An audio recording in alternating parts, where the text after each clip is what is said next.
ಕಾರವಾರದ ಕದಂಬ ನೌಕಾನೆಲೆ ದೇಶದ ಅತಿದೊಡ್ಡ ನೌಕಾನೆಲೆ ಅನ್ನೋ ಹೆಗ್ಗಳಿಕೆಗೆ ಪಾತ್ರವಾಗಿದೆ. ಆದರೆ ಇದೀಗ ಈ ನೌಕಾನೆಲೆ ಮೇಲೆ ಶತ್ರು ರಾಷ್ಟ್ರದ ಕಣ್ಣು ಬಿದ್ದಿದೆ. ನೌಕಾನೆಲೆಯಲ್ಲಿ ಗುತ್ತಿಗೆ ಆಧಾರದ ಉದ್ಯೋಗಿಗಳನ್ನು ಹನಿ ಟ್ರ್ಯಾಪ್ ಕಿಡ್ ಆಗಿ ಕೆಡವುತ್ತಾ ಇದೆ. ಇದು ದೇಶಕ್ಕೆ ಮಹಾ ಡೇಂಜರ್.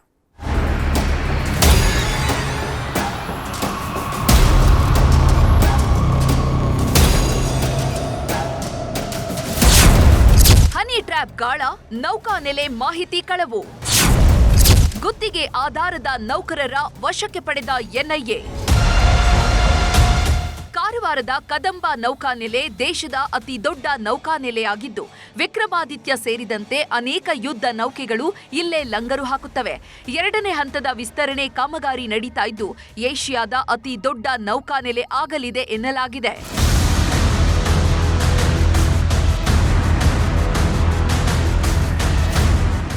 ಕದಂಬ ನೌಕಾನೆಲೆ ಮೇಲೆ ಕಣ್ಣಿಟ್ಟ ಶತ್ರು ರಾಷ್ಟ್ರ ಪಾಕಿಸ್ತಾನ ಹನಿ ಟ್ರ್ಯಾಪ್ ಮೂಲಕ ನೌಕಾನೆಲೆಯ ಮಾಹಿತಿಯನ್ನ ಕದಿಯುತ್ತಿದ್ದ ವಿಚಾರ ಸಾಕಷ್ಟು ಸದ್ದು ಮಾಡಿದೆ. ನೌಕಾನೆಲೆಯಲ್ಲಿ ಗುತ್ತಿಗೆ ಆಧಾರದಲ್ಲಿ ಕೆಲಸ ಮಾಡ್ತಾ ಇದ್ದ ಉತ್ತರ ಕನ್ನಡ ಜಿಲ್ಲೆ ಕಾರವಾರದ ವೇತನ್ ತಾಂಡೇಲ್ ಮತ್ತು ಅಂಕೋಲಾ ತಾಲೂಕಿನ ಅಕ್ಷಯ್ ನಾಯ್ಕ್ ಇಬ್ಬರು ಯುವಕರು ಹನಿ ಟ್ರ್ಯಾಪ್ಗೆ ಒಳಗಾಗಿದ್ದಾರೆ ಎನ್ನಲಾಗಿದೆ.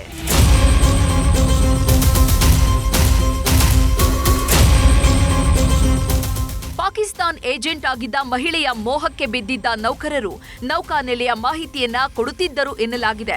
ವಿಷಯ ಎನ್ಐಎ ಗಮನಕ್ಕೆ ಬಂದ ಕೂಡಲೇ ಹೈದರಾಬಾದ್ನಿಂದ ಕಾರವಾರಕ್ಕೆ ಬಂದ ಎನ್ಐಎ ಟೀಮ್ ಇಬ್ಬರು ಯುವಕರನ್ನ ವಶಕ್ಕೆ ಪಡೆದಿದೆ.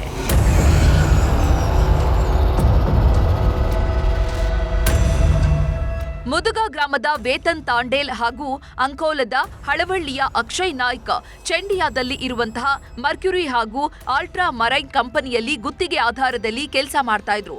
ಸೀಬರ್ಡ್ ಒಳಗೆ ನಡೀತಾ ಇರೋ ಕೆಲಸ, ಯುದ್ಧ ನೌಕೆಗಳ ಮಾಹಿತಿ, ಆಗಮನ ಹಾಗೂ ಹೊರಡುವ ಸಮಯ, ಭದ್ರತಾ ಮಾಹಿತಿಯನ್ನ ಫೇಸ್ಬುಕ್ ಗೆಳತಿಗೆ ಕಳಿಸಿದ್ರು ಅಂತ ಹೇಳಲಾಗ್ತಾ ಇದೆ.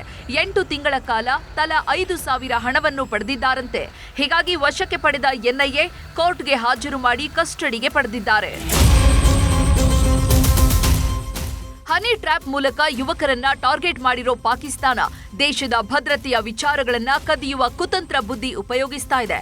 ಕಡಲ ನಗರಿ ಕಾರವಾರದಲ್ಲಿ ಭಾರೀ ಸಂಚಲನ ಮೂಡಿಸಿದ್ದು, ಏನೆಲ್ಲ ಮಾಹಿತಿ ಸೋರಿಕೆ ಆಗಿದೆ ಅನ್ನೋ ಮಾಹಿತಿ ಹೊರಬೀಳಬೇಕಿದೆ. ದರ್ಶನ್ ನಾಯ್ಕ್, ನ್ಯೂಸ್ 18 ಕಾರವಾರ.